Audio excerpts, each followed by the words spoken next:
calf roping. Oh, I not gotta the know, girl thing. how did that become your celebration? So I grew, like I said earlier, I grew up on a horse ranch, right? And one of my dad's buddies taught me the calf rope when I was younger.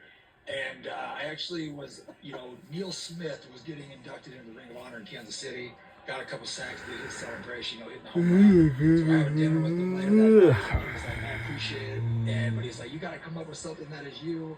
So I was talking to some buddies, and I was like, man, it's kind of fitting. You flank a calf, tie it through his legs, put your hands up, they stop the clock. So we figured we'd do that on quarterbacks. Jared, I've been trying to learn everyone's sack dance this year. A few weeks ago, I was doing the sexy Dexy, so I'm gonna try the calf roping here. You give me a grade at the end, all right? Let me get it. All right.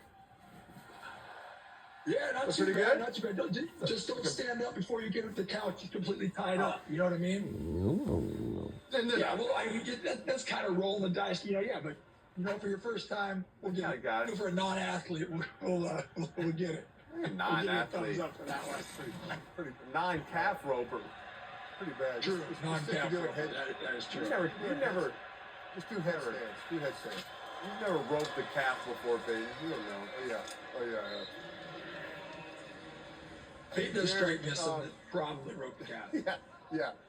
Jared, not only are you one of the all-time great pass rushers, you also played a huge part in one of the most replayed highlights in modern NFL history.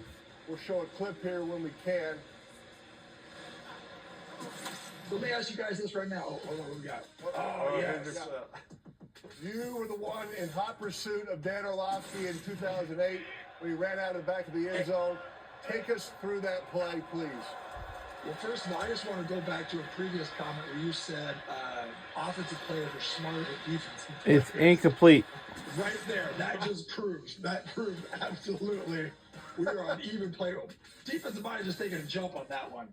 To be honest, I was a little mad because I smoked the tight end again, and I was like, man, I'm going to crush this dude in the back of his head. And then he ran out of bounds, and I was laughing. And it was even funnier because Kevin Williams, I think, might have had like 4 sacks in that game. He had jumped out to an early sack lead on me when I got to the Vikings. And so I was just laughing because I knew he was going to be pissed off. I got a freebie. And it's a safety, so it was great.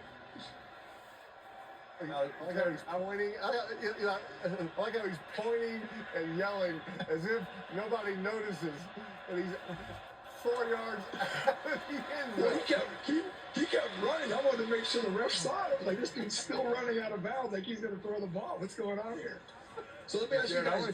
I want to show the Jared, real quick. Wait. Sorry. Real quick. I just off that. I don't want to lose it. I want to show you the headlines 9 years after that play. This is the ESPN headlines that read, quote, Dan Orlovsky known for taking safety while being chased by Jared Allen retires. How honored you to learn that you chased Dan all the way into retirement. That's great. You know what? He embraces it. I've talked to him a few times. I love the fact that he embraces it. And, he really used that play to catapult to his announcing career. So. But my question to you guys is, in this situation, you're down 24. What are you telling the offense? Because I know what I'm telling the defense, right? But what are you guys telling the offense? What are you telling, O'Connell right now? Like, hey, we got to do something to change the rhythm here. I mean, are we handing the ball off to Jefferson? Like, we got to get this dude involved. We got to figure out a way, something.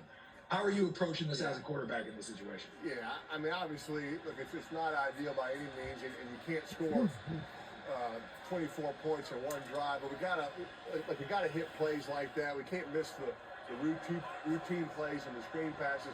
I kind of like going back to some of our basics during this time, Jared. Going no huddle, going 2-minute drill, running some plays that we've been running since training camp that everybody kind of knows. And we're playing fast. God, it's a big hit. Gosh, dude, he's just late. He's just getting people banged up too. And we just, like I said, need to find some kind of, it's kind of like the 2-minute drill rules, Jared. No more negative plays. We got to have one explosive play. I'll take that penalty right now.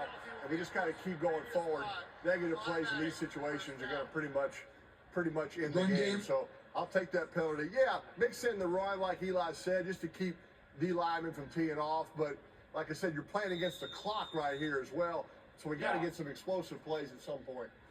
Yeah, and I think, you got to hurry. I think just going no huddle, going 2 minutes, try to wear out this deep. Don't let them substitute. Don't let them defensively get into all their double teams. You know, you can line up Jefferson anywhere all over the field. You go fast and line him up in the slot, line him up outside. You're moving him around.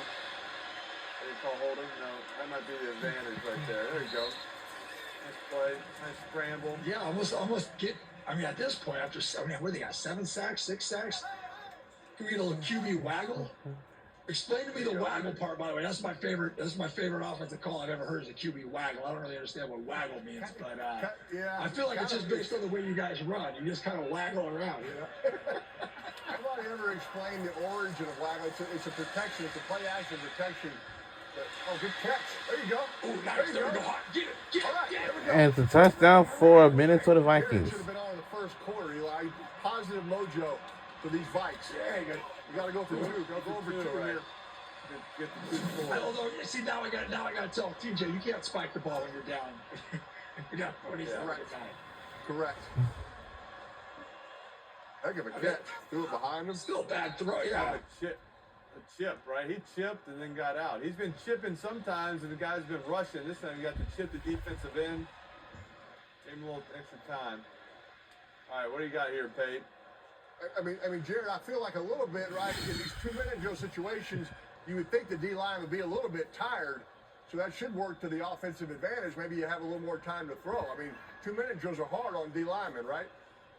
Absolutely, especially in, like you said, it depends on the game situation, right? So if I know if we're up big in a 2-minute drill towards the end of the game, you know you got to go deep. But when you get those, like, you know, mid third quarter, second quarter, first quarter, 2 minutes kind of situation where they go face, and you have every play open, that's when you're guessing, right? You got the D line guessing. You know, those short down and distance really is hard for D linemen because, you know, we're trying to take, at least for myself, I'm trying to say, okay, what's, you know, what are the No chances good of being at a all. pass? I'm leaning on the odds of it being a pass in certain situations, right? And down and distance. So, especially in that short passing game, you really wear on that D line because now it's like 1-2, get your hands up, and then then the D line starts getting frustrated because they're not getting pressure anymore. All right, stay with us, Jared. Oh, yeah, looks exactly the same. Like the same dance. Not the same. Not the same.